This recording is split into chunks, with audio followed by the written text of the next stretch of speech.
Hello and welcome to Hot and Heavy, the Elaine podcast. I'm your host, Shivani Desai.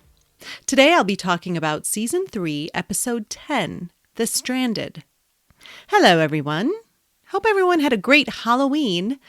We did. It was chilly here, but it wasn't too bad. We had a lot of kids out and about trick-or-treating. A little bit heartbreaking. It was surprisingly heartbreaking. My daughter, who is 11, she, at the last minute, in full costume, decided, you know what?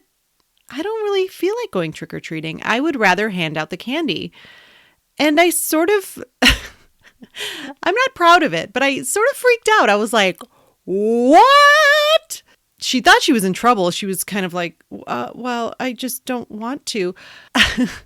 I guess I reacted that way because I remember when I made that decision going, God, I really just don't think I'm into this anymore.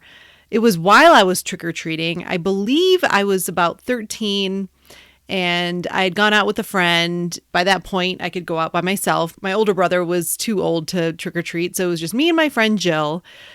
And I sort of remember we were just walking silently from house to house, giving our half-hearted trick-or-treat and getting our candy. And I just remember having this thought walking down the street with my friend in silence thinking, yeah, I think this, the joy of this has passed. I'm done. And I also remember, while I knew that was the right decision, I also remember being like, wow, this is sort of the first marker of feeling a little bit old. I was only 13, but it was like, if I make this decision to not trick or treat anymore, I'm not going to go back to it. It's done. This part of my life is over. So I don't know. It was very profound for me. So for my daughter to make this decision at 11 and very matter of fact and very just kind of okay with it, I wasn't prepared. I just wasn't prepared. But at any rate, she had a fantastic time handing out candy. And many times she was actually giving candy to kids who were her age or older. Kids who clearly haven't gotten to that point yet. They still love trick-or-treating. But she loved it. She had so much fun. She loved seeing all the costumes and handing out the candy. I think she felt very grown up. So that I can relate to as well. I remember feeling that way when I was around her age, just wanting to feel older and grown up. My son had a blast. My husband went out with him and my son was dressed as a horrifyingly gory clown. I mean, it was incredibly scary. This mask is the thing of nightmares, which is what he wanted. He actually wanted to be Pennywise. He's really into Pennywise, which is weird since he's never seen the movies It or It 2 or anything with Pennywise on screen. He's just, I think, seen the images of it. And so, yeah, he was very adamant, I want to be Pennywise. They do make Pennywise costumes for children, which in and of itself is pretty terrifying. But they cost a little more than I wanted to spend for a child's costume. I mean, you can get they're pretty much like cosplay costumes, which are very elaborate. My son was very flexible about, okay, it can just be a very, very terrifying clown. And the costume we ended up getting him, way more terrifying than Pennywise, in my opinion. But he had so much fun. The leap he has made from having fun costumes to just absolutely horrifying costume, it was very quick, over 1 year, really. And yeah, that's where he is. And he couldn't have been more delighted every time he scared the crap out of someone. He and I actually, Halloween morning, went to Target to do some grocery shopping, and he went in full costume, scared a couple young kids. I did make him take the mask off when we were in an aisle with a baby in a cart down the way. I was kind of like, let's not completely scar this baby with this mask that would scare anyone. So Halloween was great fun for our family. Okay, so let's get into this episode. Before I read the synopsis, real quick, The Stranded, this episode was originally meant to air in season 2, and that's when it was produced. I mean, it was taped, I think around mid-season 2.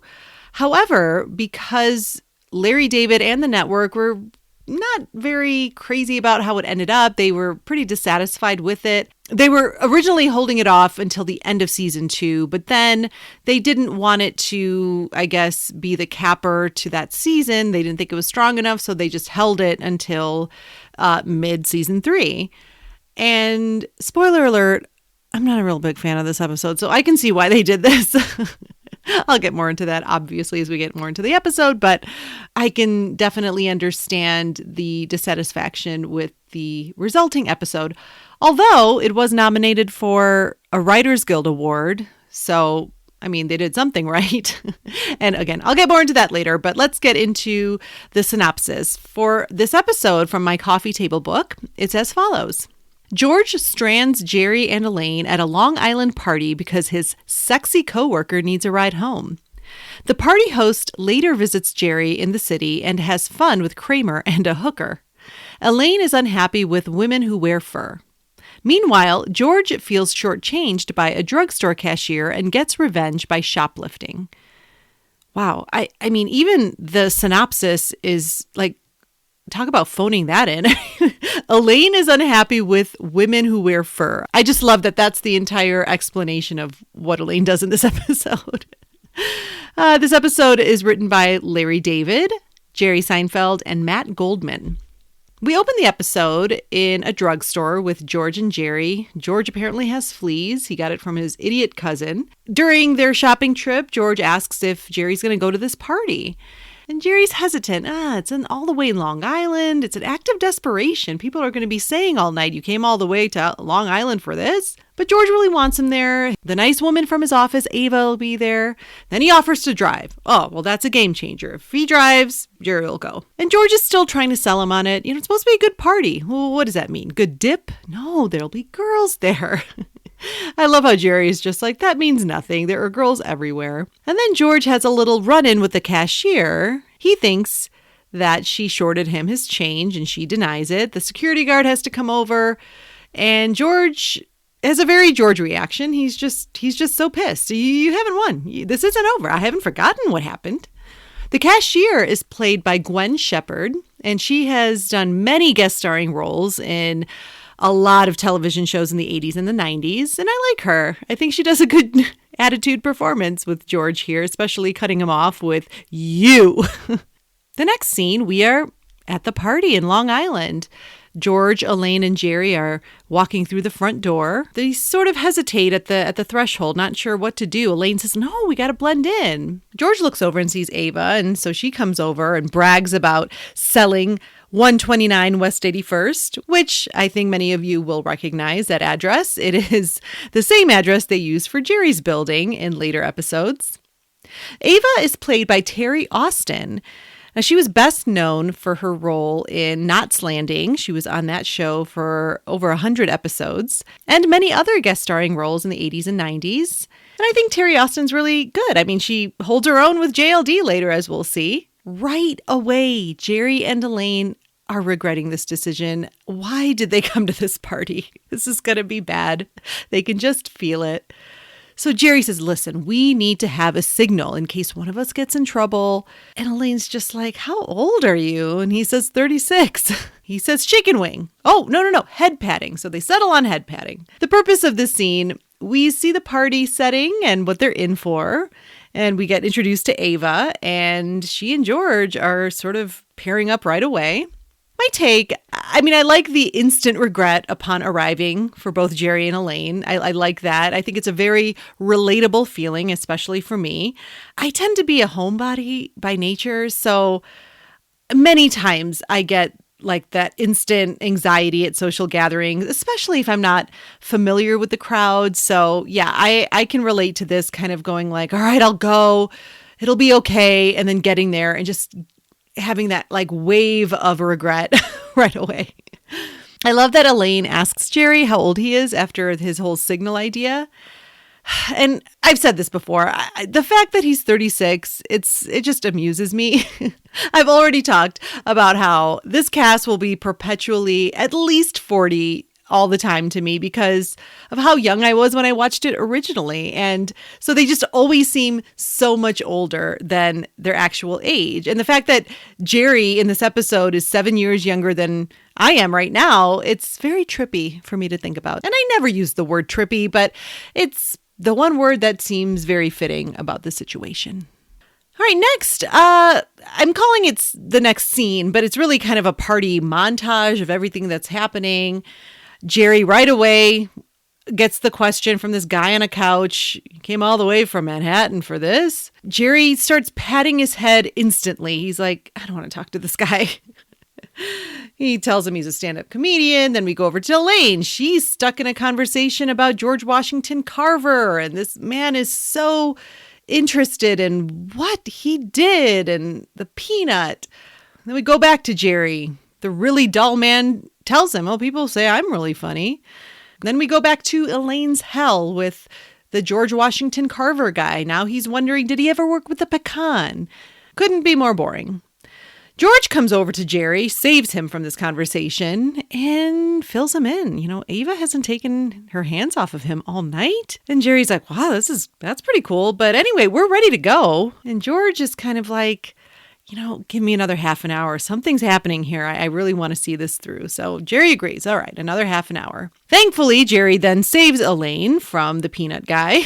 And Elaine's super frustrated. Come on, you got to pay attention. I've been knocking myself senseless. People think I'm a mental patient. Then we cut to a woman. I thought this was actually really funny. I think I've seen you in a club. You talk about all that everyday stuff, right? Yeah, I remember you. And this turns away. That to me was really funny. Jerry's just left there. Okay. Elaine's on the couch. All of a sudden, this woman is wondering where her fiancé is. Where's my fiancé? Ellen, have you seen my fiancé? He's upstairs. Are you going upstairs? Tell my fiancé I'm looking for him. I've lost my fiancé, the poor baby. Rightfully so. Elaine is so annoyed with this woman. You can just see it in her face and just gets an urge. You can just see it. It's this urge that she cannot repress. Leans forward and says, maybe the dingo ate your baby. Confused, the woman asks, what? The dingo ate your baby. And Elaine is so happy with herself, leans back and just smiles away, looking around, proud of herself. Now, the woman who Elaine yells at, the one who lost her fiancé, she's played by an actress named Melissa Whale?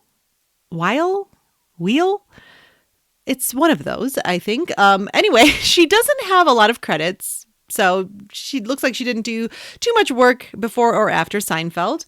But I think she's perfectly good in this scene.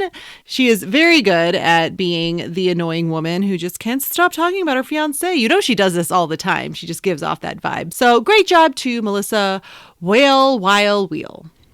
George comes over to Jerry again. He needs a favor from Jerry. He says, look, I'm going to leave with Ava. She asked me to make love to her. And his response was, I long for you. But then he starts panicking. Oh my God, this is so much pressure. Jerry's like, come on, you can do this. We'll find a ride. Come on, you have to go. What can you do? George is still freaking out, but the decision's been made. He's definitely going to make love to Ava while Jerry and Elaine try and find a ride home from this party. Once again, Jerry saves Elaine. She's on the couch talking to someone about how she's reading manuscripts for Pendant Publishing. Jerry overhears that and quotes her own father. Alton Bennis says, Pendant, those bastards. Call back to the jacket episode, which I thought was really funny. He tells Elaine, George is leaving with Ava from his office. And she's kind of like, wow, what a world. So we can go. Well, no, he's taking the car. Well, what are we supposed to do for a ride? I don't know. She's just like, what the hell? How did you let this happen? Well, maybe Kramer can come pick us up. And Jerry says, look, I didn't have a choice. It's part of the code. So the purpose of this scene, we're moving the story along with George and Ava while Jerry and Elaine are suffering through this party. And then they become The Stranded, which is the name of the episode. My take, it's a good flow from one thing to another. I like how they kind of have this montage of what's happening at the party. And I like how the whole George and Ava hookup impending hookup, I guess, is sort of sandwiched in between Jerry and Elaine's party hell, really. Okay, so the most classic moment, I think, from this entire episode, the dingo ate your baby moment, I think we've all experienced some kind of an annoying person. In my experience, it's been mostly women who just love talking about their fiancé over and over. And Elaine's expression and subsequent remark are just, I think it's perfect. This is the unapologetic Elaine that I love so much. I mean, she knows she's being super rude here and making everything very awkward, but the satisfaction on her face afterwards is so perfect. I mean, she doesn't know anyone at this party. She's annoyed that she's even there. And so she doesn't give two shits what people think about her. And so not only can she do this without worrying about anyone like knowing her, but she can also insult this woman and entertain herself. So I love it. And this is the Elaine I love. She's not apologetic about it. She's just like, I'm just going to make a really awkward moment and love every second of it. Now, specifically, this reference, the dingo ate your baby, it's a reference to a 1988 movie, A Cry in the Dark, starring Miss Meryl Streep. And it's based on a true story about a mother who has to fight to prove her innocence, that she did not murder her own child and that the child was taken by a dingo while her family was camping in Uluru, which I believe is a region in New Zealand. I should have looked that up. But anyway, at any rate, it's a movie about Lindy and Michael Chamberlain, the parents of a 9-week-old baby, Azaria Chamberlain, who had disappeared from that campground. So yeah, it was just this story, and the movie came out in 1988. Meryl Streep played Lindy Chamberlain. Very dark and very sad story about this poor 9-week-old baby getting taken, and I mean, ultimately probably murdered by a dingo. So that's where it came from. There's really nothing else to say. I watched the clip, and the quote isn't "the dingo ate your baby," but it's Meryl Streep saying "the dingo got my baby," but whatever, close enough. Look, it's believable that Elaine would have seen this movie, given her love for both Meryl Streep and movies that are not very popular, because this movie, A Cry in the Dark, while Meryl Streep, of course, was lauded for her performance and she was actually nominated for Best Actress, the movie itself didn't do too well. And we know Elaine doesn't necessarily like the most popular movie. She wants to see Sack Lunch over English Patient, so she would see A Cry in the Dark with Meryl Streep. I can totally see that. And so her quoting this movie at this party, at this moment, is very believable to me. Also, I loved the callback to Pendant, those bastards. Kind of nice when they call back to another character in the show, Alton Bennis. This struck me too. So this is another situation where Elaine is screwed over by the absolute selfishness of these idiots. I mean, Jerry has to bind by the code and let George take the car so he can make love to Ava. And Elaine is trapped at this damn party. A party that she didn't even want to attend. So I don't blame her for being so pissed and then having to rely on Kramer to come get her. I mean, again, Elaine gets screwed over by these idiots way too much. The next scene, there's a little confrontation. Ava and George are on their way out, but Elaine sees what Ava's wearing. Oh my God, look at do you see what she's wearing? Jerry's trying to calm her down. Yeah, just don't make it. Hey, is that real fur? Oh, and Ava, I liked the way it was played, where Ava sort of anticipated this, like, yeah, it is. You know, I think she can tell by the vibe right away that this is a person who's anti-fur. So her comment, I'm like, well, it better be. Otherwise, my ex-husband has a lot of explaining to do. I think she said that to just piss her off even more. So Elaine keeps the confrontation going. Ava comes back. Oh, are you a vegetarian? Well, talk to me when you stop eating fish. Well, fish don't feel any pain. Goldfish aren't unhappy. I just say, Elaine's arguments back aren't very strong. Oh, but Elaine gets so fired up. They're trying to leave. Oh, maybe you can run over a squirrel. Foreshadowing to what happens with George later when he does run over a squirrel. What is that? Oh, shoot. Sorry, guys. Something happened.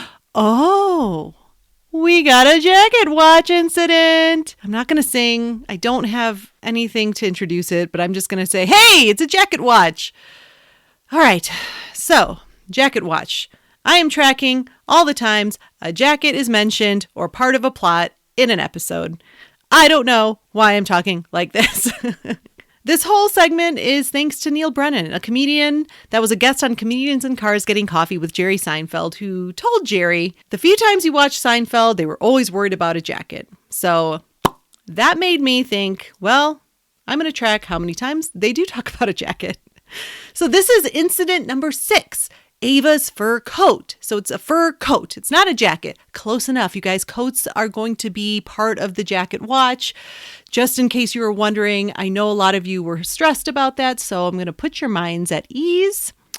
So this is the 6th incident and the 3rd jacket referenced. So the very first jacket that was referenced was Jerry's jacket in the jacket episode. How many times can I say jacket? With the bad lining and that got ruined. And then incidents 2 through 5 were all the same jacket, Kramer's ladies' man jacket. And now the 6th incident in the jacket watch is Ava's fur coat. So there you go. Jerry calls Kramer. Krame, sign. What do you think about taking a ride? Purpose of the scene, we see George and Ava leave together and Jerry calling Kramer for a ride and Elaine being confrontational about a fur coat. My take, I like activist Elaine, who is not afraid to confront someone over their fur coat. And we will see Elaine confront other people about different issues like abortion with Poppy. But, the fur thing we know kind of fades away because she's sort of over it when she sees Putty in his fur coat, which will be, who knows what jacket tracking incident that will be. Whew, we gotta wait. But for now, I love seeing her get in this woman's face. Beyond that, beyond just it being specifically about her confronting Ava about fur, on a bigger scale, we are really seeing some big strides in shaping who Elaine is. And we've seen this for the last few episodes. Now, I guess technically this episode was from last season, but the continuity of Elaine's personality isn't interrupted here. So this build of her no-nonsense, opinionated, willful woman is in full swing, and it really doesn't kind of fade away or abate after this. The full Elaine is damn close to being realized, and it feels like we've waited long enough. The next scene, we are still at the party. Well, it's not a party anymore. It's stranded Jerry and Elaine waiting for Kramer. Elaine is asking if they need any help. Jerry's sure that his friend will be there any minute. It's 2:00 in the morning. Jerry and Elaine are desperately trying to make small talk. The Civil War book. Elaine messes up the statistic. 620 million people died. 620,000. The horror. I really like how hard they're trying here. The wife keeps giving us dirty looks, which she is. The wife is played by Marcia Firestone. I really couldn't find too many credits on her. She's got an IMDb profile, but there's just a handful of credits there. No photos. But when I did a separate search just to see if there was anything else I could find, I did see that there were a lot of photos with this Marcia Firestone and the late Alan Rickman, fantastic actor. So I dug a bit deeper and turns out they were just really good friends in real life. It just caught my eye because Harry Potter is just an obsession in my house right now with my daughter and my son. So Alan Rickman's genius as Professor Snape has just been on in my house. We watch a little bit of a Harry Potter movie before bed every night. So it just caught my eye and it was really fascinating to me. So Marcia Firestone was really good friends with Alan Rickman. Fun fact. Jerry and Elaine are just so uncomfortable. Jerry's talking about his friend who could make bendy straws. The wife says, "It doesn't look like your friend's coming. Look at a train schedule." But then we hear some dogs barking. Kramer shows up in the window, scares the hell out of the wife. She's just had enough. "I'm going to bed." Now Kramer comes in, apologizes, explains that the directions had flown out the window. And Jerry thanks Steve, the host, and gives him his information. Says, "Hey, if you are ever in the city, want to come to a comedy club, I'm going to return the favor here." The host seems pretty excited. Steve's like, "Yeah, I might take you up on that." Kramer looks at Elaine saying, "Oh, you better zip up. I couldn't get the top on the convertible up." But it's cold out. Wait till we get on the expressway. The purpose of this scene, we're establishing this debt that Jerry has to Steve Pocatello, by staying so late at the party. And so this is planting the reason for what happens later with Kramer and Steve at Jerry's apartment. My take, it's fine. I mean, Jerry and Elaine feeling so uncomfortable and trying to make conversation and being overly thankful. I think that's very relatable and really funny. I don't blame this hostess for being so annoyed that they're still there. I would be so annoyed as well. The whole thing with Jerry writing down his info to thank Steve, it takes a little bit too long. And that's all I have to say about that. The next few scenes, Elaine isn't in, so I'm just going to kind of run through them. The next scene, we're a few days removed from that party. Jerry's in his apartment. He's been sick, apparently, he and Elaine, because of going 70 miles an hour down the highway in 40-degree weather. So finally, he says to George on the phone, fine, let's meet at the drugstore and then we'll do something. Knock on the door, Mr. Pocatello has arrived. Jerry says, sorry, I'm about to leave, but you can hang out here. So his returning of the favor is to say, hey, you can sit in my house for a couple hours waiting for your ride, just like I did at your house. The next scene, Jerry is in the drugstore with George, and Jerry just says, what a mistake that party was. And George agrees, but he says, well, come on, you got to sleep with Ava. Well, it's super awkward now at the office, and she used to be a friend. So he has no choice. George is quitting. He can't handle all the awkwardness. Next, we see, back in Jerry's apartment, Kramer comes in and recognizes Steve Pocatello. Steve wants a drink, and Kramer says, well, I might have something. Then we're back in the drugstore. George tries to shoplift Jerry's medicine because it's around $10, and that's what they owe him, according to George. Well, he gets caught, and the security guard takes him away.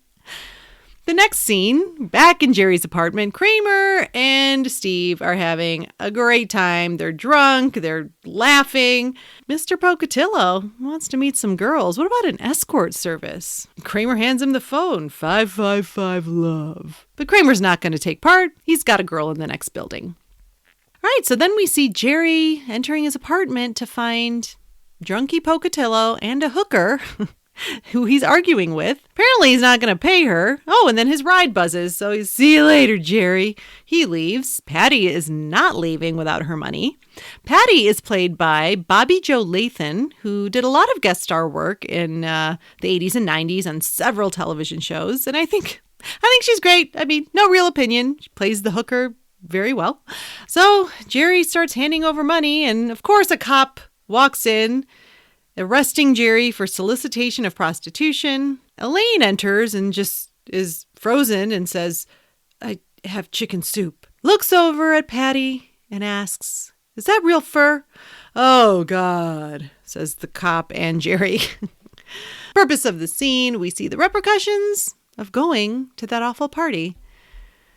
That's my take. All of this just seems way too heavy-handed for my taste. I'm not crazy about the whole hooker thing. I feel like it's a little bit lazy, honestly. I mean, I feel like they just ask themselves, what's the worst thing that Jerry could come home to? And okay, yes, a drunk guy who solicited a hooker, that's pretty bad. But for me, it just seems too hacky.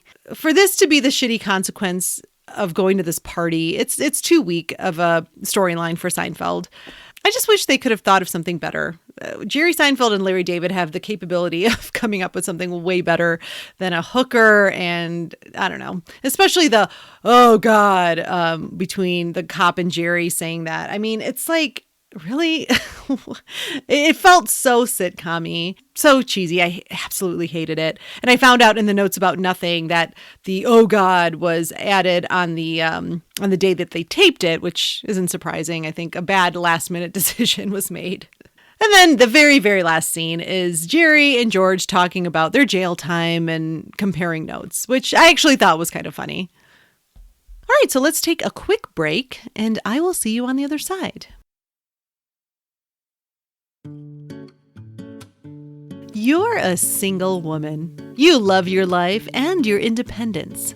And yet, you're constantly reminded by society that something is missing from your life. A husband, a baby, shiplap all over your house. You can't go to a social gathering without at least one person pointing out all of your shortcomings while bragging about their traditional suburban bliss.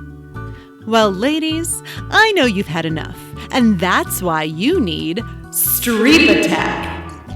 Streep Attack is a book of comebacks you will want to carry around with you to any party.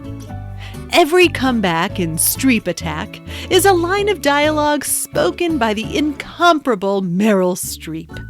During her 45 years in Hollywood, Meryl Streep has starred in over 70 films, so you can rest assured there is a comeback for any occasion. Oh, and then he surprised me with champagne and rose petals all over the bed. Oh. Florals for spring. Groundbreaking. What? Thaddeus was just promoted to CEO of the company. Ernest, my ass! I can see my ass! Huh? Porter got into Harvard, Yale, and Princeton. Oh, and a full football scholarship to the University of Michigan, which is basically the Harvard of the Midwest. I'm Julia Child. Bon appetit! Huh? See, no matter which comeback you choose, the moment will be totally ruined. And isn't that the only point? Streep Attack is available in travel size, so you can slip it into your purse or pocketbook for quick reference the next time you find yourself with an insufferable, condescending windbag. Order your copy today by calling 555-SHUT-UP. That's 555-748-8877. Your life is just as you want it, so the next time some asshole tries to shame you, whip out your Streep Attack and let the awkwardness wash over the room. Streep Attack, because Meryl Streep will save us all. And we're back. Okay, so the extras, they really only had notes about nothing for this episode. And there were a couple Julia Louis-Dreyfus quotes that I thought were interesting. This first one is referring to Jerry Seinfeld's acting talent. He's playing the character Jerry Seinfeld with such aplomb that everybody believes that's the real him and feels as if they know him. Real Jerry's a very serious guy with a hit television show, and he works hard at it. I think I've heard this before, too, where the real Jerry Seinfeld is very serious and very hardworking, and he's not, I think, as approachable or likable, I think, as the character on the show. So I thought that was an interesting quote from JLD to say that, especially because there was an episode of Comedians in Cars, and it's the episode where he interviews Michael Richards. And I have to say, I really did like that episode. I wasn't sure how I was going to feel about it because I'm really honestly not sure how I feel about Michael Richards as a person after, I think we all know what happened years ago with this rant he went on using the worst racial slur, in my opinion.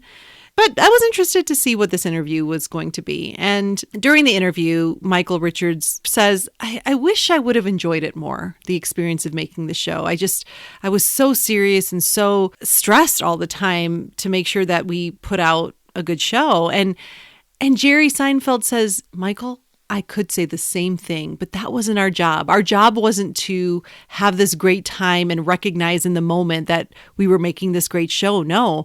Our job was to work as hard as possible and make sure we were putting out a great show. So I just thought that was a really interesting approach. I guess my romanticized perception of these shows that people love and that are so funny is that they're just constantly having the most fun, making it. But I think in reality, especially with Seinfeld and not only that interview, but others I've heard, it's just like, well, no, it was a grind. I mean, with that success comes a lot of pressure. So they were really working hard and weren't enjoying, I guess, the process as much as one would think. But anyway, that's a tangent, but I really liked that quote from JLD. And another quote that I thought was so profound. This is a quote by Julia Louis-Dreyfus on how Elaine is an integral part of the cast. She's one of the guys, but hasn't forgotten she's a gal. Although most of the humor on the show is not gender specific, she definitely gives a feminine sensibility, which is crucial. I love this. She sums up the genius of Elaine with this quote. I mean, and I've said it in a much more long-winded way. I'm very sorry. But this is what I love about Elaine in a nutshell. She does this material that isn't a female storyline necessarily or female material, but she just gives whatever she's given a female sensibility, like she says. And it is crucial. I love you, JLD. Thank you for that quote. Love it, love it. All right, moving on to Contributor Corner. Greg sent in some thoughts. First, he says, I don't have much to say about this episode because it's honestly one of my least favorites. The whole plot makes me uncomfortable as I am not a super social person when it comes to going places where I won't know anyone. And then from there, Jerry and Elaine split up to talk to others instead of just sticking together. The head patting thing is ridiculous, and nobody would go on doing such a thing for minutes on end, though I do like when Elaine says, I'm beating myself senseless over there. I agree about them not sticking together, being stupid, Greg. I'm going, was there a rule that you guys had to separate? It seemed like they just went on their own way. And it's like, you guys are the only people you know at this party. Why would you ever separate instead of sticking together? Very much agree. Next, Greg says, the rest of the episode with Michael Chiklis, aka the commish, using Jerry's apartment to call a hooker is just so cringy, and I don't usually watch this episode. Who would do this? I know, this is what I'm talking about. I don't understand. I mean, look, they have a great actor early in his career, Michael Chiklis. So I don't know. It's like, did they just want to give more material to this guy? I don't know. It is so cringy, and it seems like such an odd turn for the episode to take. I hated the whole thing too. Greg goes on to say, the best part of the whole episode is Elaine confronting the woman in the fur. He says he likes how Elaine will confront someone, even if she does eat fish. And he says, this reminds me of how she confronts Poppy on abortion later in the series. Yes, I mentioned that too. I do like this, activist confrontational Elaine, because I just feel like this is, again, like I said before, of the full Elaine being realized more and more. So I'm all for it. Okay. And then Greg ends his thoughts with, that's all I have. I hate this episode with every fiber of my being. Well, there you have it. Now, if you have any thoughts you'd like to share on this show and want to become a contributor, and I don't know, let me know if there's an episode you hate with every fiber of your being, please email me at elainepodcast@gmail.com. That's elainepodcast@gmail.com. And you could hear your thoughts on a future episode. My favorite Elaine moment, I mean, it really can't be anything except the dingo ate your baby. But it's like the whole moment, not just that line, from the stare right before she says it, that look of disgust on her face, and then the gaping grin afterwards. It's a fantastic moment. She gives this episode the one classic moment in an otherwise blech episode. And my final notes. Yeah, I'm not a fan. I see why this episode was held off by Larry and the network. It's not my favorite. I mean, there's a good amount of Seinfeldian technique with, finding the comedy in everyday things, especially with George sleeping with someone in his office. And I feel like that's the part that could have been explored more with actual scenes and not just hearing about George talking about the awkwardness in the drugstore. We could have had some good George-Ava scenes afterwards. I would have sacrificed all of the Pocatello crap and the hooker and getting drunk and all that stuff. I would have taken all of that away, I guess is the scene swap we could talk about. And specific to Elaine with the scene swap, Elaine is only in the party scene and at the very, very end. But, there are solid moments, the dingo moment, the fur confrontation. But still, I would have definitely swapped out some stuff so we could have seen more Elaine. I would have loved to see some kind of a remnant from the party that Elaine had to deal with. Like sort of her own Pocatello thing, maybe getting roped into a friendship from that party or getting sucked into some kind of suburban thing she would hate. I don't know. I just feel like the consequences of that party only being this gross Steve Pocatello guy for Jerry, I think there was an opportunity there for Elaine to have something to deal with afterwards.